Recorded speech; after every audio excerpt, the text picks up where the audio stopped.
you're out at 4 a.m, I'm putting your ass in jail right now.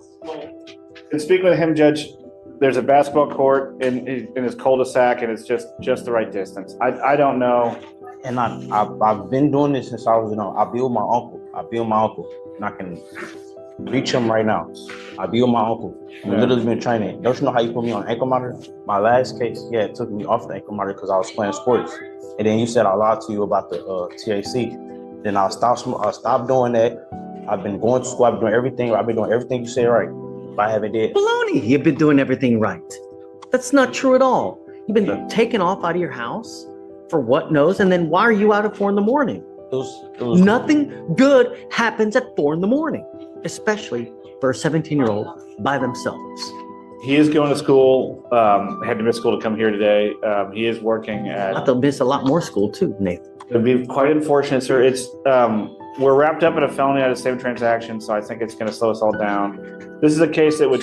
I don't care. I know, but this is a case that if there wasn't a credit card taken, would have been resolved very quickly. Probably already resolved. It's just the two courts communicating to each other to reach a mutual conclusion is slowing things down. What's your grandfather's, or who you say uncle? Mm-hmm. Are you telling me that you were with your uncle at 4 a.m? Oh, I was outside. He'd be there. He'd be with my mom. My mom kind of lived with my mom. Then he'll train me sometimes. I go out there and train. I have a basketball court. I play basketball and football. And I go to Westfield. I play basketball and football. And I've still been working because I have not been able to be on the team because my ankle monitor. But I've still been working. And I go out. I literally go out anytime. Like 4 o'clock is the time. Like 4, and then I got school after that. It was nothing like. I didn't think nothing of it. I didn't know how far it would go or anything like that. I will say, not from my personal experience, but my associate's personal experience. His child has an annoying practice schedule at like 5 a.m. Yes. That's why you have to reduce my time to like 5 to like 9. Because at first you put it at 6 o'clock. I'm debating whether or not to put you in jail.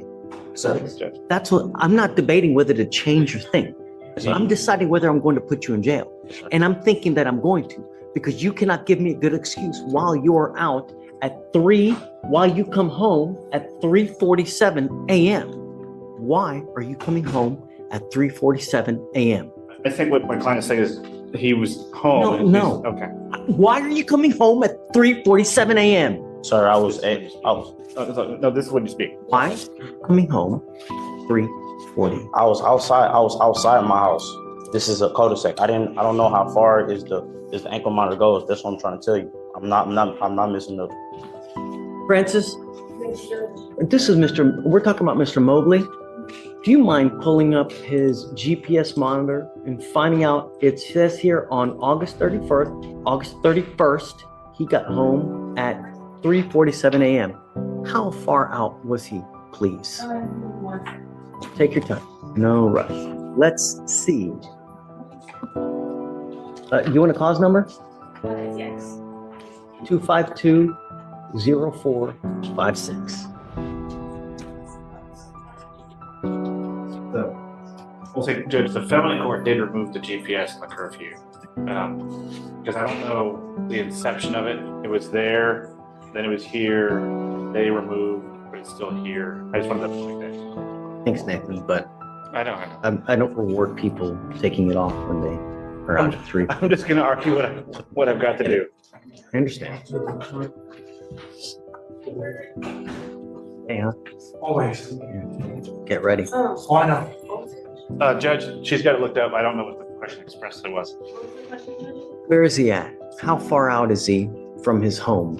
It doesn't let me have access to that yet, but I can message his case manager. Do you mind, please, take a seat for me in the jury box? What I can say about this is that you could obviously tell that this young man is committed to change. And I can appreciate the judge not continuing to jump to a conclusion, even though initially he thought that the young man was doing something wrong and doing the due diligence to find where he was located in a GPS tracker. If he's sitting outside of his house, then he's not coming home at 3:45. But this often makes me think about something that my mother used to tell me, that you reap what you sow. And so when you sow certain seeds in your life, you have to reap those seeds.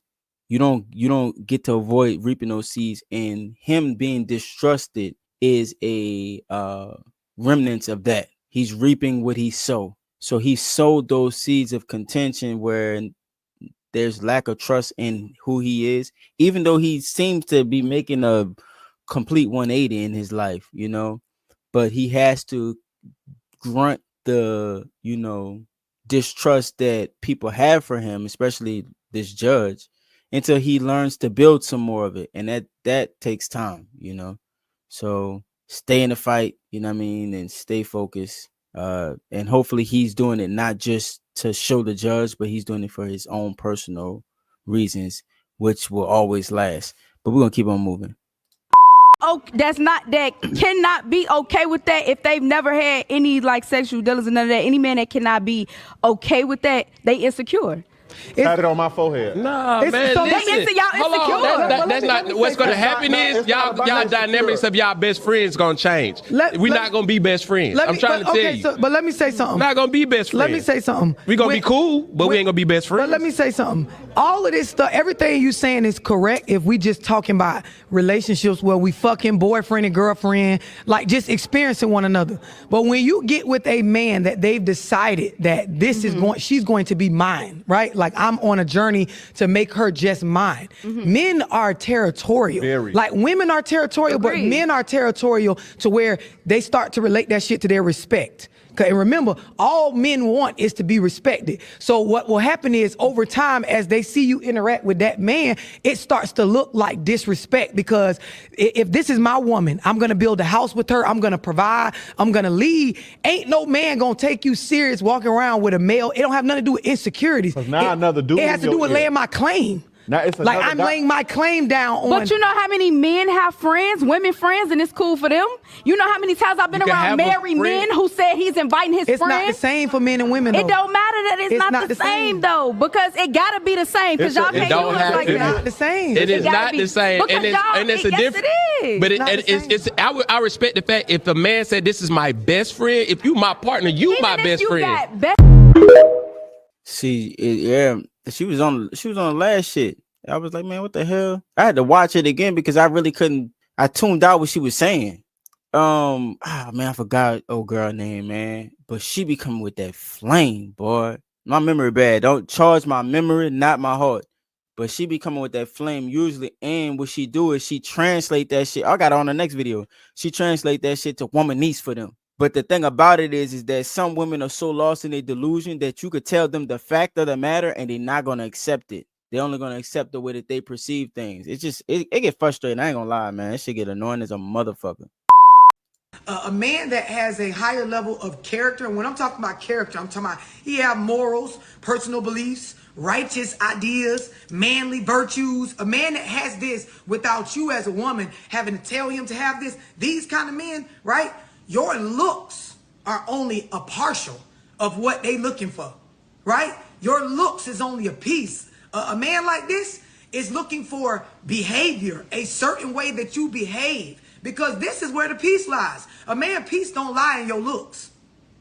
Being in a relationship and the shit being healthy has nothing to do with how fat your ass is, how small your waist is, how cute you look when you dress up, what kind of aesthetic you got going on, or what brand you got your Instagram looking like, or your Facebook. That's not going to be a man's peace. In fact, a lot of that stuff causes commotion and drama and friction when the behavior of the woman is not of such that I'm talking about. That message right there is dedicated to the baddies. And what she trying to do is she trying to wake them up to be like, listen, this is the reason why you see all these bad bitches without a man. Because it's evident that men are not just stuck on just the looks. I mean, the looks will get you in the door for sure. 100%. You might even trap a simp. No lie. Real talk. If that's the route that you want to take. But if you trying to get, a nigga that's not a simp, that's of some quality, your looks ain't the only thing that's gonna do it. You're gonna have to come with some real qualifying things that bring peace to that man. And if you can master both of those, you can. This is to the baddies, 8s, 9s, and 10s. If you can master that, you know what I'm saying. If you can master the ability to bring a man peace, and I'm talking about real legit peace, that means doing the self work with inside of yourself and ignoring the nature that you have built because your looks have gotten you through all kinds of shit, which may have created a narcissistic tendency inside of your subconscious. If you could get past all that and master like being a man's piece, then you could lock a rich nigga down, no cap, real talk. But you know, it's up to you. Operating through pain or anything that's unresolved, no matter what it is that they do, you will not be able to see their efforts. And if they have to keep on being performative and keep going above and beyond, and it's not being recognized or acknowledged or appreciated, eventually they're going to feel like they're not worthy enough or adequate enough to be with you. And they're going to start to retreat. That's why whatever is unresolved, whatever you have not worked through, you need to at least begin working through it before you get with somebody, or in the process, if you're with that person, you still have a responsibility to work through whatever you have that is unresolved, the mindset and the emotions. Bye, babies. That's true. No words lost. It's important to be able to work through your own issues. A lot of people like to point outward and say that the issues that they're having is because of someone else, and it's not. So they don't have to worry about working on themselves. Just is what it is. It's all facts. The audio message like, hey, I'm gonna be like 5 minutes late, I'm on my way. And then when I go and check, I'm like, oh shoot, I didn't text him back. So I'm not gonna say I'm ditzy, but I'm like, hey, I'm on my way there, blah blah blah. So like he said, at 12:55 I'm on my way to the Global Ambassador. His red receipts are on. He reads it, sees that I'm here. You could hear in the audio. I always leave my read receipt on. Driving, and he just leaves it on red. So then, mind you, I'm driving, going. I don't. So you know I read it. And then I get there, and I'm like, hey, just parked in valet, right? So I'm like driving. I'm not totally on my phone. Yeah. I just assumed, like, out of good nature, you know, I got up. I went to work last night. Got up, got ready, went. That he was just gonna meet me there. Like, we had confirmed the date like 3 times already. Okay. I understand that that was my fault that I didn't respond to that text, but at this point we had like 3 confirmations. So I just assumed, maybe that's me, that we were going to show up. And yeah, he left the messages on red, didn't respond. I went, I hung out at the restaurant for like 15 minutes and said, gonna pack her up. Yeah, so no show. Oh, what the plot twist of how? I'm thinking she left him hanging. Hold on, OJ, I was just on your side. And I understand what he's saying, like, okay, you didn't confirm, I'm not gonna go. That makes sense. Like, I'll give that to you. But I thought it was just silly to leave me on red. You could have just texted me back and been like, oh girl, I'm not coming. Like, you didn't confirm. I thought that could have just been the respectable thing. Okay. Because I thought that was weird that you didn't respond, but you're telling people that I ghosted you. I ain't gonna lie. I should have got the real one. I don't know, man. I mean, you responded a whole day later. So do you really call that responding? Is it really responding if you hit up somebody the next? I don't believe is a response. I look at my phone, I see a notification the day after. I don't remember what we was talking about. It's not even just that though. She responded 15 minutes before they had to be there. You get what I'm saying? So when he hit her up the day prior, I watched the whole thing. He hit her up the day prior. She responded a day later, 15 minutes prior to them having to be there. So what I'm going to do, I'm going to roll a dice and just show up there and be like, man, pray to God that you're going to be there. That's not happening. If you respond a day later, it'd be different if you responded early in the day. Like, oh yeah, my bad. I didn't notice I didn't send this off. I'm sending it off, 2, 3, 4, 5, 1 hour before it's time for us to be there to at least give you time to be able to, you know what I'm saying? Even still, that's kind of too late, but I would have probably cut off for that. But just even still, like, giving me some time to be able to do it. But 15 minutes prior, that's what she left out. It was a day later, 15 minutes prior. To forgive someone so that you can heal a relationship means that they have to confess what they did. They have to assess why it was wrong. They have to come up with an alternative way of behaving. And then they have to swear, by all that's holy, so to speak, that they're not going to do that again in the future. And then I think, and you might say that the devil in your mind that's still accusing you might say, well, what you did is so terrible that you should never be let off the hook. And I would say to that is that if that's the criteria that you use for judgment, then everyone's doomed, because everyone makes mistakes in their lives. And I would say probably everybody makes unforgivable mistakes. And so if we're going to take ourselves apart about that permanently, then we're all ruined. I look at that and say, the only thing I disagree with is that you can forgive somebody without the apology. The reason why is because the forgiveness is not for them, it's for yourself. So it's like, listen, I can forgive you and let this go. Now, in that forgiveness, that doesn't necessarily mean that I have to continue contact with you. I could just forgive this whole situation and let it go. And then even if years later you come and apologize, it's not something that was weighing me down where it's like, hey, I never forgave you for that. You know, you come back and apologize. It's like, apology accepted. I've already forgiven you a long time ago. Why? Because I can't have something like that weighing me down. So I don't know. One teeth is a tooth, and one geese is a goose. Mm-hmm. Then doesn't that mean that one sheep should be a shoop? Absolutely. Absolutely. I've threatened you with police arrest. What else do you want me to do? Absolutely. That's the problem with the damn English language now. Men pick who they manipulate, and how do you know when they're genuinely interested? Oh, there's always a profile to a manipulator. I'll give you some common reasons how they can tell if you're easy to abuse, manipulate, or exploit. Number one is if you're codependent.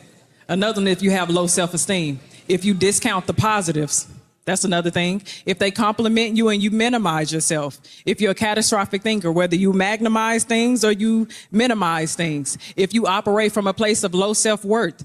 If you shy away from just general conversations, those are the things that they pay attention to. If you have trauma, that's another thing. And if you are vocal about your trauma, if you have trauma from previous relationships, if you have negative experiences in your childhood and you are vocal about that, they can see that. They can see that in the way you speak, in the way you behave, in the way you interact with people. That is the easiest way to identify if they can manipulate you. If there are certain qualities about yourself that you find low, if you have a lack of self-confidence or anything like that, they're going to take that weakness that you have and they're going to exploit that to use it against you. That's the way that they can tell if you're a person that they can I get what they're saying. I guess I don't like to manipulate people for negative purposes, like just for self-gratification, because I'm gratified within myself. You know, I'm happy with myself and who I am and in my life. So I don't need that. I would be patient with somebody where I guess you can call it a form of manipulation. This is what I was talking about in a positive sense. So I really can't speak from that lens. I understand it. But everybody has trauma. It's just most of us don't deal with our trauma. And so by us not dealing with our trauma, it leaves us vulnerable for manipulation for not dealing with our trauma. The only way that you're going to be able to be void of being able to be impervious, shall I say, to manipulation. The only way you're going to be impervious to manipulation is by dealing with your own self trauma and getting to know yourself, doing the work to get to know yourself for who you are and not hiding from it, seeking it, you know? And so when somebody comes to try and control you, there's no weakness for them to control. So I think that it takes the onus from projecting it outward to trying to locate a manipulator versus making yourself impervious to manipulation by just doing the self-work, if that makes sense. And I would try to help you do the self-work. That's how I would try to manipulate the situations. Like, you know, if we're talking and I can read your fucking mind, I'm not going to read your mind because I don't want you to be conditioned into me reading your mind, and it'll help you to be able to articulate yourself more. And we can go through the painstaking process of doing that, even though I know what's up. Telling you how I feel, and you make it seem like we arguing. I am not telling you how I feel no more. Straight up. That's especially for your woman. You know what I mean? That a lot of times men go through that with their women where they're trying to articulate their feelings and it turns into something about them. Like there was a video earlier where one woman was talking about the man and the women on the panel immediately started to talk about themselves, you know? So that's why I say, look, don't vent to your woman, vent to your niggas. They definitely got your back. You know what I'm saying?